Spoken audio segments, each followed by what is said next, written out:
Alright, welcome back to Nick Lenz's Comic Corner, Classic Lesson Non-Classics. This is episode number 22, 30. Doubleshot, 31, 24. First we have is from Marvel, basically both these trades Marvel Comics. We have Blood Hunt, Marvel Universe. This is mostly a lot of the other stuff released for this event. Released in back that's not like... So we have Black Panther Blood Hunt, written by Cheryl Lynn Eaton. Art by Freed Kermermy. The Strange Academy Blood Hunt one-shot, which has like 3 different stories in it. The opening story is Sin Weeps by Luigi Zagara. How to Save Life by Eric Kapser and Scott Hanna. Oh, by the way, the writing here is now by Daniel Jose Oder. The artwork for A Tiger by the Tail is the same guy from the previous story. There's actually 3 issues of Strange Academy. Interesting. Yeah, 3 issues of Strange Academy. And there's Hulk. The Hulk one I have reviewed already. So, fun fact about Black Panther. This actually is his first solo title that he's actually had since the end of his actual ongoing by Eve Ewing. And this is the first one because it features him wearing it. So basically, he's on the run. We started with him. Looks like he's running from Panthers, and he's been infected with the vampire stuff. And then you see he puts on a suit, and you can tell definitely it's from the recent book. And isn't it weird, though, for all the books featuring Black Panther, this is the most recent solo book he's actually had to date. Because his last solo book was not apparently as successful as was sustained beyond 10 issues. So mostly put have him fighting these weird people here. So they have Black Panther in the Golden City, and he gets a vision from Blade, and he faces off against like a brood, and then he is basically about to bite a person, where he's stopped by his sister Share. But basically, she gives him his blood and we can calm down his urges. Yeah, basically, a lot of people turn to vampires, and basically, you have them basically deal with that struggle, stuff they do with Blade, and it's basically a very good solo miniseries for him. Yeah, it's set during Blood Hunt, but it's excellent. It feels like also they decided to throw in stuff of Moon Knight in here. Yes, for some weird reason, we have to throw in some Moon Knight. I do have a theory for why, and of course stuff with Doctor Doom. That actually is leading to the current event right now. But the Moon Knight stuff, why is there elements of Moon Knight in a Black Panther miniseries? My personal theory of the reason why that the writer is throwing elements of Moon Knight in here is because they threw that stuff in the Ultimate Black Panther book. So that's probably the reason why. I don't have the clear reason for that. And of course, he's like a previous love of his where he kisses. And the book, issue 2 ends where you look like he's surrounded by a bunch of Atlanteans.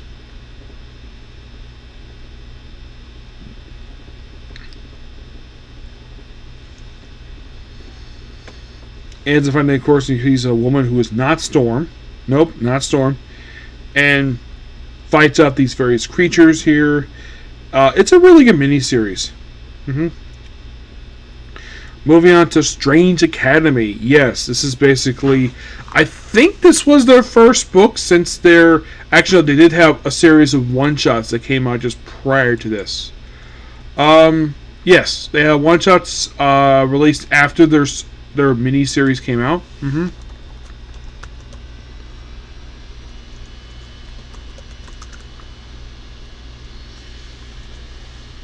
Yeah.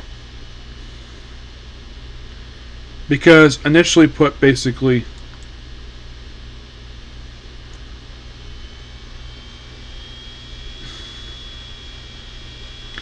like after the book got canceled, then of course popped up after finals. You had these 3 one-shots, Miles Morales, Moon Knight, and Spider-Man, and then they popped up an issue of Incredible Hulk, Scarlet Witch. They had this mini-series for them. And apparently, as of now, by the end of the event, Strange Academy becomes defunct.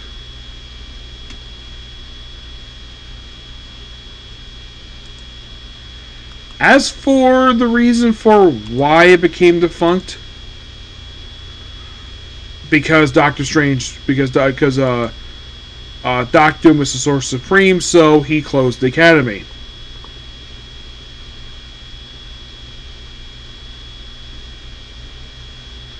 Yes.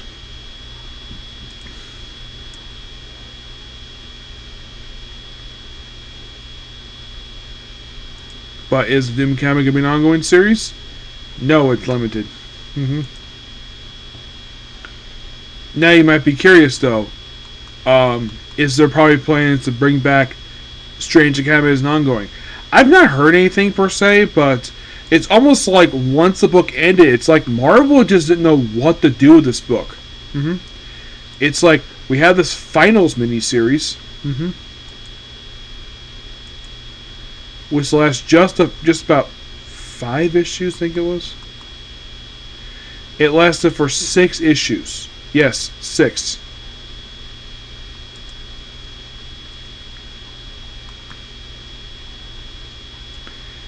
Then it's like once the book wrapped up, we had those 3 one-shots, and then 2 guest appearances, this miniseries. And this is probably the most recent thing that features Strange Academy. I have not seen much anything else per se.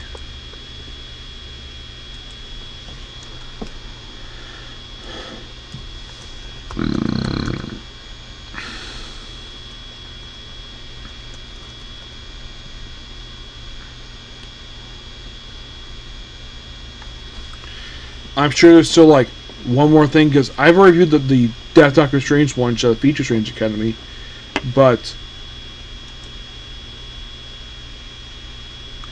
if you're really curious, it is like any other trades up. It's probably like 1. Yes, 1 official trade.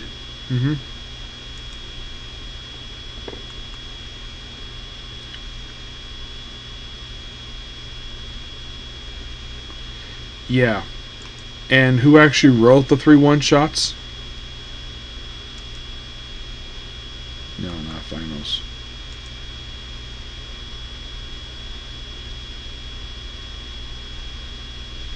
Okay, it's called Solve for X.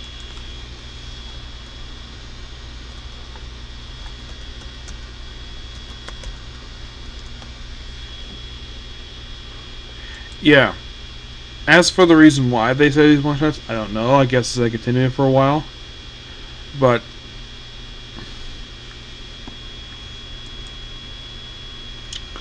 I'm checking here about this.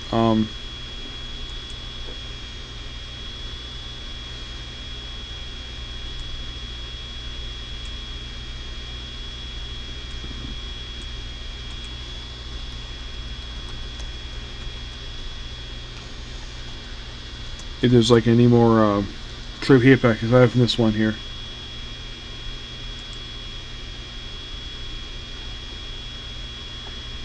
Okay, so it's a deadly field trip. That's where it's collected in. Alright. So I do have technically 1 more trade paperback to go for this book. Yes, 1 more.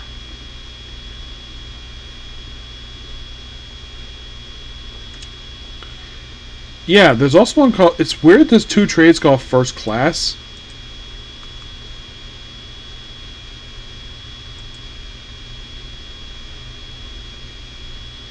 I think it's just a new printing of it. Oh, First Class Collection.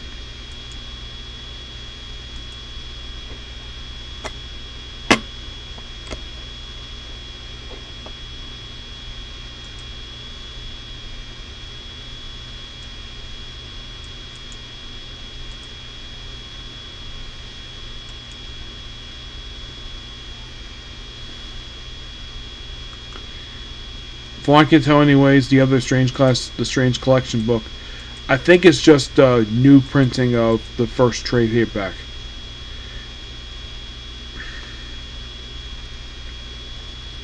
So mostly put for this mini-series here, it's kind of what basically that the Strange Academy was up to during the whole Blood Hunt thing. They basically just didn't exactly fight much for vampires per se. Doctor Strange gets them try to stay out of some of the stuff. They do their own stuff.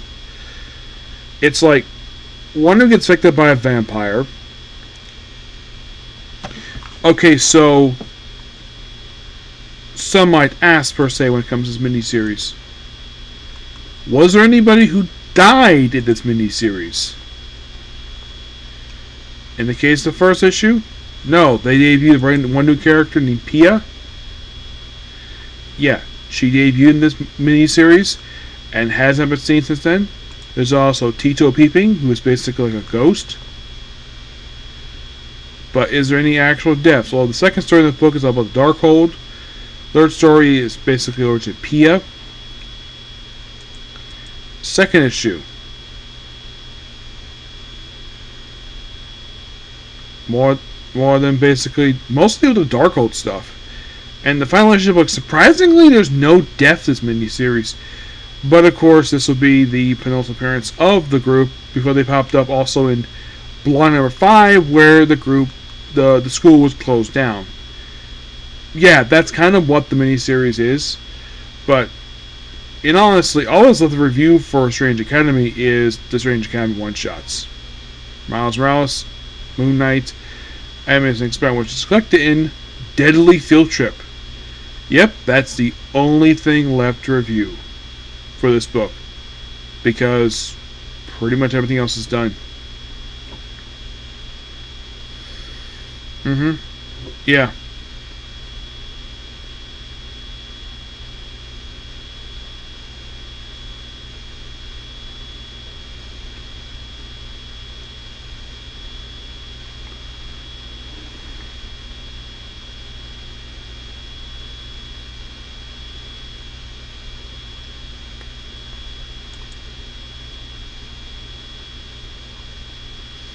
Okay, so by the way, the Hulk Bloodhound one shot, I reviewed that in the Incredible Hulk trade.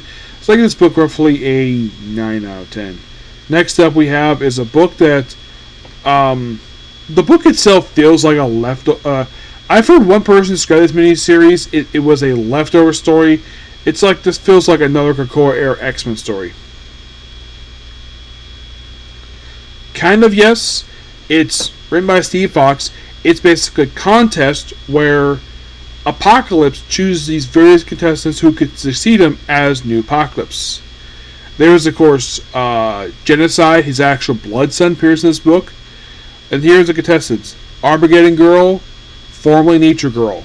If you're really curious how the heck this happened, how she go from Nature Girl to Armageddon Girl, you'd have to read the X-Men Green digital stuff. That's where that came from. There's Cable, Cypher, Emma Frost, Exodus, Forge, the Gorgon, Mr. Sinister, Mirage, Penance, this is Monette, Richter, and Laura McKinley, Wolverine. Written by Steve Fox, art by Nico Dallas. So yeah, they're all in Egypt, and we have the contest begin of who takes over for Apocalypse. Richter, of course, has his own thing in here. Oh, by the way, for some of these characters, this is the most recent appearance of these characters. As for the reason why this book would be like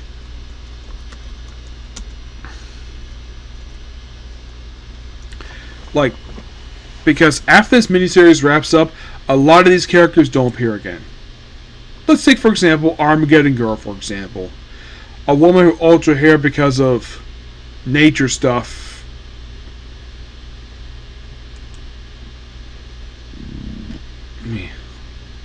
So, was the character retired in this miniseries? By issue 3, she has not appeared since then. Does she die? No. Richter. Is he active in any group, per se, currently? Like, I know it's kind of really talk about so much talk basically about these characters. Like, were any of them active once this miniseries wrapped up? Well, like in his Armageddon Girl, nope. They practically just last time they appear. For Richter, this miniseries. By issue 4, he's done. Danny Moonstar. And does she get kind of retired after this? Like, it's like that's the weird thing about the X-Men after Kokora. It's like some of the well-known characters are just retired for like no reason. So, in the case of Magic, she actually would return after this in the Magic ongoing. Yes, that's where Danny Moon's like a Mirage popped up. So good for her. Gorgon, longtime enemy Wolverine. Does he return after this miniseries wraps up? Does he pop up in any other book? Nope. He is retired. He basically just... It's like, why would they stop using this character for it? It makes no sense. Penance. A.K.A. Monette.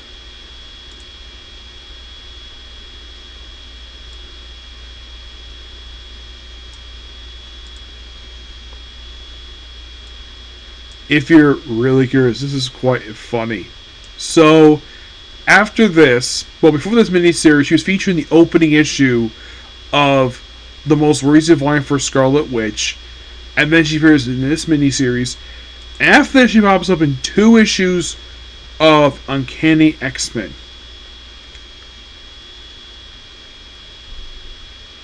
You're like, really? Yes, really. They actually had a return, but recently pop up in issue 9 in the most recent volume for the book.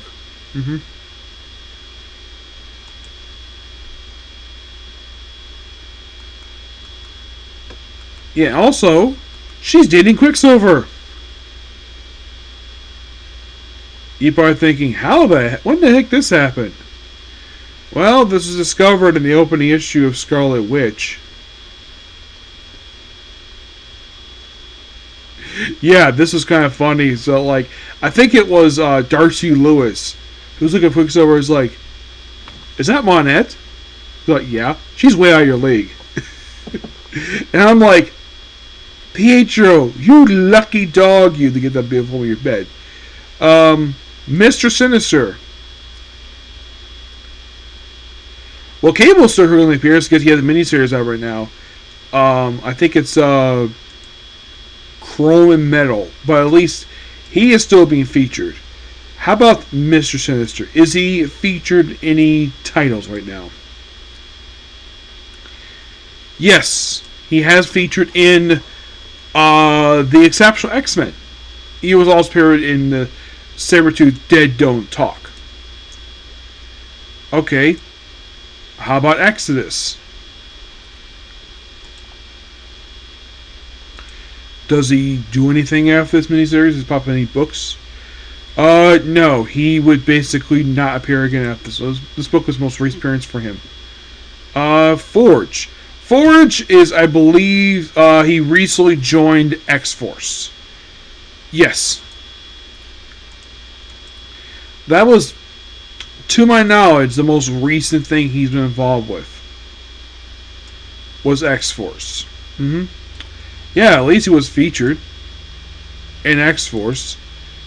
But that book is the most recent thing that they put the guy in.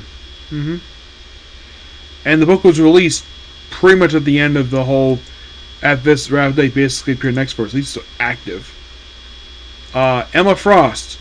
Well, she's part of the Extraordinary X book, and she's getting a solo book soon. Laura currently has a solo book now, and I believe she was featured in NYX. Cypher, I'll talk about him in just a minute. So, a lot of these people are just competing against each other for the spot of who would the air pocket. They think like Emma Frost. Like, why the heck would she want to involve with this? I don't know. Also, for some weird reason, we have Sunfire here wearing this weird mask. Yes, Sunfire. Excuse me. Wait, Sunfire.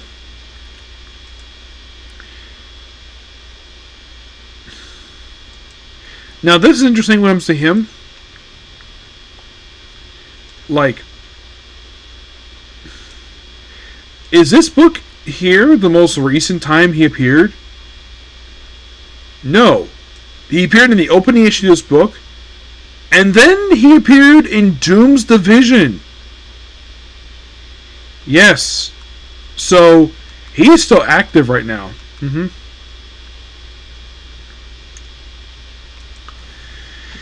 So yeah, he's here. And of course, they mentioned the whole thing with the Apocalypse twins. Like, oh yeah, your twins try to hurt me. And despite the fact, apparently, Steve Fox forget the fact that those Apocalypse twins were actually his kids. And then he becomes basically Archangel.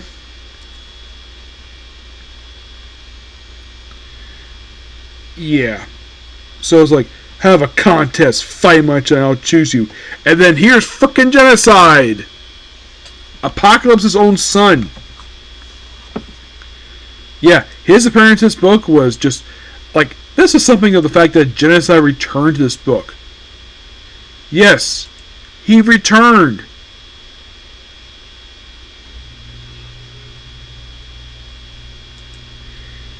After he died. Yeah, he died during Colin Bunn's run. They killed him off back in 2016. He was brought back here.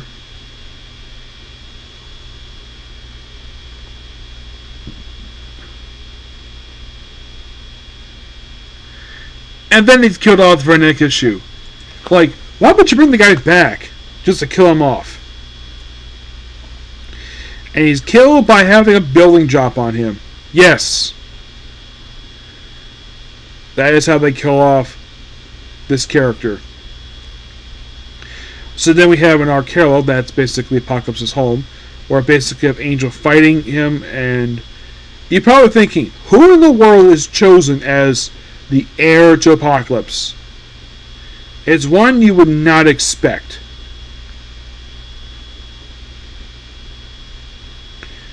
So all over time travel stuff, and then so the person revealed to become the heir Apocalypse is Cypher, aka Doug Ramsey, who has become Revolution. Yep, and they say Revolution return. He does. And some are like, wait, what? Why the heck would Doug Ramsey become the heir to Apocalypse? It, to me, makes no frickin' sense at all. Especially since he has barely any history with Apocalypse, but yes. Oh, by the way, still married to the woman he married during Swords of X. Yes, still married to her. I did hear something that he is going to return an issue of Uncanny X-Men. Yeah, by the way, he is his wife, Battle of the Moon. Yeah, still married to her.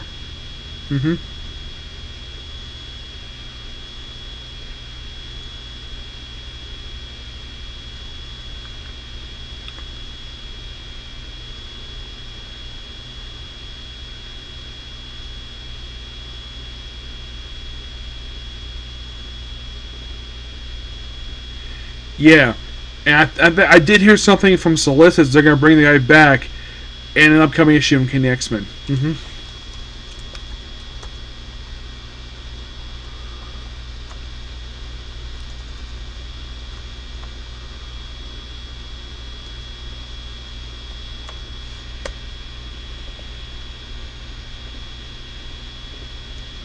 Yes. Excuse me. Because I did see something recently that we're going to bring the guy back. I think it was either Uncanny X-Men or X-Men.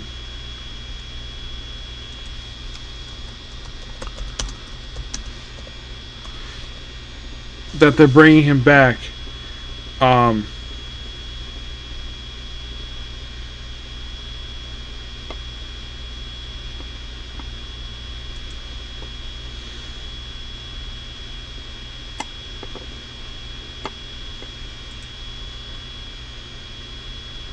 Okay, so he is returning next month in X-Men Volume 719, and it's Jed MacKay writing it. But they keep the artist for this miniseries, which good on them for doing that. But you're like, wait, why is he back? Oh, they're gonna nick his plan. I'm sure Jed McKay either is probably doing this because he is probably editorial mandate, or probably he wanted to do this. But this miniseries is fine. I had no issue with it at all. But that's going to be pretty much it, particular review. Please be sure to like and subscribe to notifications. I give this book roughly 8 out of 10.